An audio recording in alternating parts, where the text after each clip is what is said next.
Il y a un Tranquille, truc quoi. vraiment à retenir, tu vois, parce que là, tu parlais de volatilité et ton bac qui baisse beaucoup. On va répondre. Il y a une question aussi à Yadi que j'en parlerai juste après. Mais euh, en fait, quand on parle de volatilité, ça dépend sur quel actif vous allez être, hein. Toutes les cryptos sont volatiles. Mais quand on parle de volatilité, par exemple, sur des altcoins, si vous tombez dans la mentalité en tant que débutant, Diamond Hand, on est tous dans la même équipe, on va faire en sorte de révolutionner le truc, on va en parler de partout et vous dites c'est bon, je ne vendrai pas, je suis là pour le long terme et tout, vous ferez partie des personnes au final qui se feront avoir et qui perdront presque exclusivement l'intégralité de leur capital sur le cycle baissier.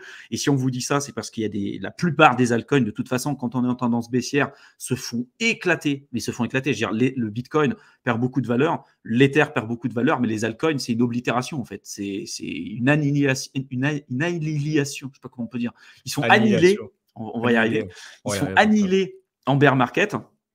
Et juste pour vous donner un exemple, c'est-à-dire que si aujourd'hui vous achetez, on prend le cas de 2021, vous achetez un altcoin, vous dites ok, je l'ai acheté sur la fin du cycle 2021, je l'ai mal acheté. Bon, vous l'avez acheté à un prix spécifique et puis le prix commence ça augmente un peu, donc vous dites c'est bon, ça marche, vous vendez pas, ça revient au niveau initial. Là, vous dites c'est bon, c'est qu'une correction, ça va augmenter. Au final, ça augmente pas, ça fait que baisser. Là, vous descendez en dessous de votre prix d'achat. Ça continue de baisser, ça continue de baisser. Et là, psychologiquement, c'est compliqué parce qu'il faut accepter sa perte. Donc là, vous vous transformez de quelqu'un qui voulait gagner de l'argent rapidement en quelqu'un qui, tout de suite, est un fervent défenseur du projet et qui aime la technologie et qui devient un holder long terme avec une stratégie. Quelqu'un qui va te dire ouais, maintenant, c'est bon, j'ai une vraie stratégie, je fais du DCA et j'investis sur du long terme parce que j'ai compris mon truc. Sauf que sur la plupart des altcoins, c'est un truc qui fonctionne pas.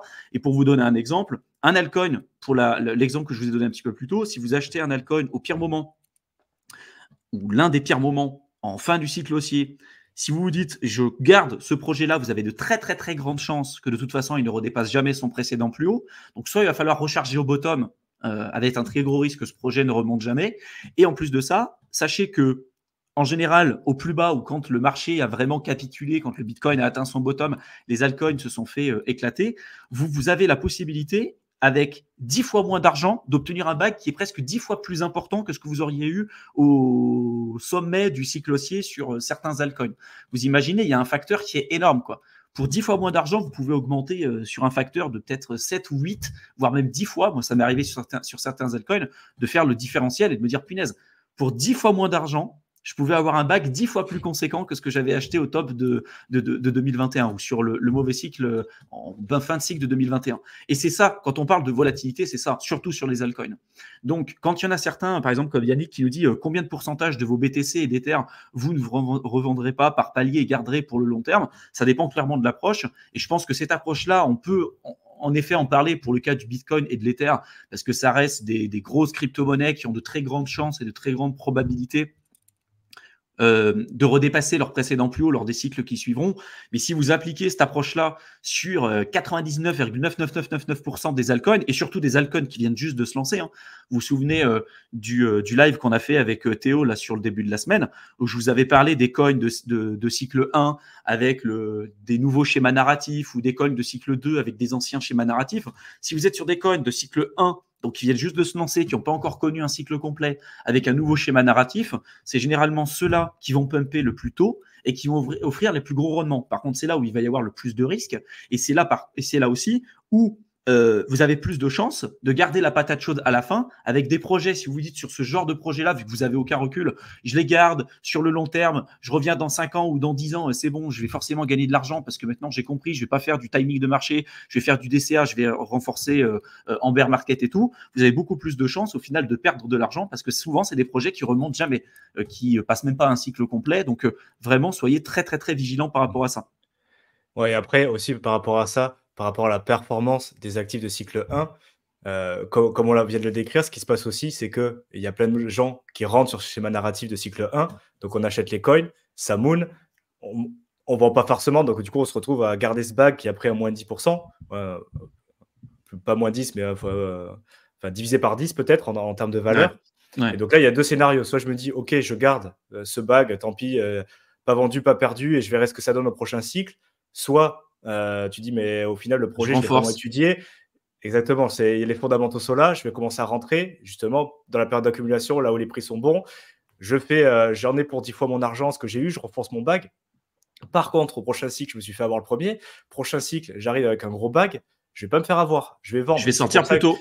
Et voilà, et c'est pour ça qu'il y a beaucoup de coins qui mettent beaucoup de temps, s'ils sont toujours là, s'il y a toujours du monde à dépasser l'ATH, parce que les gens, ils ont encore le prix psychologique du dernier cycle, et ils sont pas prêts à attendre à se faire rect comme la dernière fois. Donc en fait, dès que le prix monte et qu'ils commencent à avoir des rendements avec leurs bagues qu'ils ont peut-être renforcés, les mecs ils sortent. C'est pour ça que les cycles 1 ils sont performent plus, parce qu'en fait, on sait pas où est le plafond, il y a personne qui est trop au courant, qui est trop rentré dessus.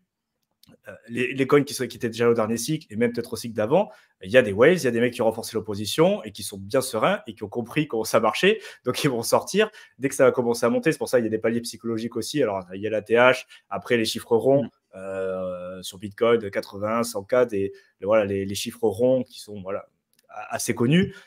Les mecs, ça sort en masse, et les whales et tout ça. Donc c'est pour ça qu'il faut faire attention aussi quand on se retrouve sur des coins qui recommencent à pumper, où on avait entendu parler du dernier cycle, et on ressort les diapos, les slides où ça peut pumper, ça peut faire. On recycle le contenu des cycles précédents en disant vas-y, cette fois-ci c'est le bon. Attention aussi, parce qu'on sait très bien qu'il y a des gros acteurs et des mecs qui ont des gros bacs qui vont dump dès que ça va commencer à monter, et surtout au niveau de la TH. Donc pas non plus faire des prévisions exceptionnelles sur des coins qui étaient déjà là, parce qu'il y a tous ces facteurs qui sont connus et qui vont arriver obligatoirement, quoi. Ouais, et puis je pense qu'il ne faut pas se leurrer non plus. En général, ceux qui arrivent à sortir leur épingle du jeu, tu as des grosses baleines qui, clairement, elles, font le marché. Mais toutes les baleines ne peuvent pas exit comme elles souhaitent aussi. Donc, tu as des baleines qui se sont fait avoir sur une grosse partie de leur position, qui vont faire en sorte de peut-être recréer une euphorie, recréer une certaine hype autour d'un projet pour se dire, tiens, je me suis fait niquer le cycle d'avant, cette fois-ci, je vais ressortir et puis voilà, on va recréer une hype, quoi. Et c'est un peu ce que je revois en ce moment, tu vois, avec Solana, et je ne sais pas si c'est ton avis. En fait, avec FTX, déjà, il faut savoir que Solana, ça a été backé par énormément de ventures capitalistes dans la Silicon Valley. Il y a énormément de gros investisseurs, de fonds qui ont investi dans Solana, qui n'ont pas pu exit en fait comme ils voulaient sur le dernier cycle, quand bien même ils sont rentrés sur des niveaux de prix qui étaient super intéressants, parce que ceux qui sont rentrés sur les premières vagues en fait de levée de fonds, c'était 10 centimes le sol. Donc c'était vraiment très très faible. Après, il y a eu plusieurs levées de fonds à 1 euro. Après, je crois qu'il y en avait une à 5, à 10, etc. Et c'est monté jusqu'à 250, je crois, le dernier cycle pour le sol. Et le problème, c'est qu'avec le crash de FTX, il y en a beaucoup qui n'ont pas pu sortir à temps. Et donc là, je suis en train de revoir une recrudescence en fait du Solana. Non pas que ce soit un mauvais projet, au final, les gens décident un peu de faire ce qu'ils veulent. Mais j'ai l'impression qu'il y a beaucoup de ventures capitalistes et beaucoup de gros porteurs en fait de Solana qui n'ont pas pu sortir lors du précédent cycle. Donc, ils sont en train de recréer une hype en fait autour de ce projet, et on voit qu'on a eu une montée énorme. On est passé de 4-5 euros, 4-5 dollars, là, à plus de 110, 115 en quelques mois, ce qui est énorme. Il y a une TVL aujourd'hui qui est énorme sur ce projet. Il y a des volumes qui sont énormes aussi. Il y a beaucoup de nouveaux projets qui sont en train de se lancer. Donc, on a l'impression, en fait, que ça repart. Et non pas qu'il y a tout acheté, mais en tout cas, moi, je suis quand même très, très, très vigilant, parce que, historiquement parlant, quand on a un projet comme ça qui était presque sur le bord de la faillite, de la fin, tu vois, genre de l'abandon total, quand tu commences à avoir une hype là-dessus, et souvent cette hype, elle est portée par des baleines, par des gens qui ont un intérêt économique important à faire en sorte que ce projet, de toute façon, ne coule pas. Leur intérêt, vu qu'on a dit au départ, c'est du player versus player, c'est du joueur versus joueur. Eux, leur objectif, c'est de gagner de l'argent, vous aussi. Donc, si vous achetez, eux, ils ont peut-être rechargé, ils ont peut-être acheté leur Solana à 10 centimes, 1 euro ou 5 euros. Si vous l'achetez à 115 et que vous vous dites, c'est bon, ça va monter à 1000 balles, eux, ils vont vous dire, il n'y a pas de souci, ça va monter à 1000 balles. Vas-y, monte, pas de souci, pas de souci. Et puis, en attendant, ils vont dumper parce qu'ils vont récupérer leur argent. Et c'est ce qu'on voit sur beaucoup de projets. Même Illuvium, tu vois, des projets sérieux et tout. Illuvium, la première levée de fonds, la première round de levée de fonds, ça a été à 1 euro le token. 1 euro le token, le projet, il est monté à 1600, 1700 dollars, je crois, lors du précédent cycle. Donc, c'était un fois 1700 par rapport à ceux qui étaient rentrés plus tôt. Alors, ils vont dire, il y a des périodes de locage. Ouais, attention, nous, on est loqué pendant un certain temps. Ça peut être vrai pour une certaine partie des fonds. Mais justement, s'ils ont eu des performances super élevées et qu'ils n'ont pas pu sortir sur le cycle précédent, ces mecs-là, ils ont envie de sortir après quand les tokens sont unlock. Et donc, c'est important de voir cette supply, quand est-ce qu'elle va être relarguée. Et souvent, elle est relarguée dans des moments un peu d'euphorie, quoi. Et en général, c'est quand même très bien timé. Dans des périodes de bear market, c'est bien loqué, ils vont dire il n'y a pas de souci. Comme ça, on crée une hype. Et puis, au moment où tout le monde, ça augmente et tout, ils vont créer en fait une émulsion sur le projet en vous disant ça va continuer d'augmenter, ça va continuer d'augmenter, et en attendant, en back-end, ils vont commencer à vous dumper sur la tronche. Donc voilà, attention, c'est ce qu'a dit Kosov, trust me bro, il va moon, en fait c'est ça, en crypto, c'est personne n'est votre ami, c'est ce qu'on dit depuis le départ, personne n'est votre ami, vous devez rester vigilant, vous devez toujours remettre en question ce qui vous est dit, c'est pas parce qu'aujourd'hui on a un projet qui a le vent en poupe et qui fait la une de tous les trucs, de tous les journaux, forcément, il va falloir que vous vous en procuriez. Et c'est pas parce qu'on a un projet qui, early dans le cycle, va avoir eu des super performances qui va continuer de surperformer vers la fin du cycle. Il y a beaucoup de projets qui, à un moment donné, ont une recrudescence au niveau de leur valorisation court assez tôt dans le cycle, mais un peu plus tard, va commencer à s'essouffler et ne redépasse pas son précédent plus haut. Je ne dis pas que ça sera forcément le cas de Solana, peut-être qu'il va redépasser son précédent plus haut et que ça sera l'exception qui confirme la règle, mais attention, voilà, les gens qui backent aujourd'hui ce genre de projet, comme la plupart des gros projets en fait en crypto, c'est pas forcément des saints non plus, quoi. Et il y a beaucoup de personnes, comme pour le cas vraiment spécifiquement de Solana, qui n'ont pas eu l'occasion de sortir à temps, qui, à mon avis, souhaiteront le faire par la suite. Et on peut prendre tous les gros projets, Tu vois, même ceux aujourd'hui qui parlent d'Ethereum, nous, c'est un projet aussi qu'on affectionne particulièrement, mais il ne faut pas se leurrer. La fondation Ethereum, c'est à chaque fois eux qui font le top de l'Ether. Vitalik qui dump à chaque fois en 2021, il a dumpé au pic de la mèche de l'Ether.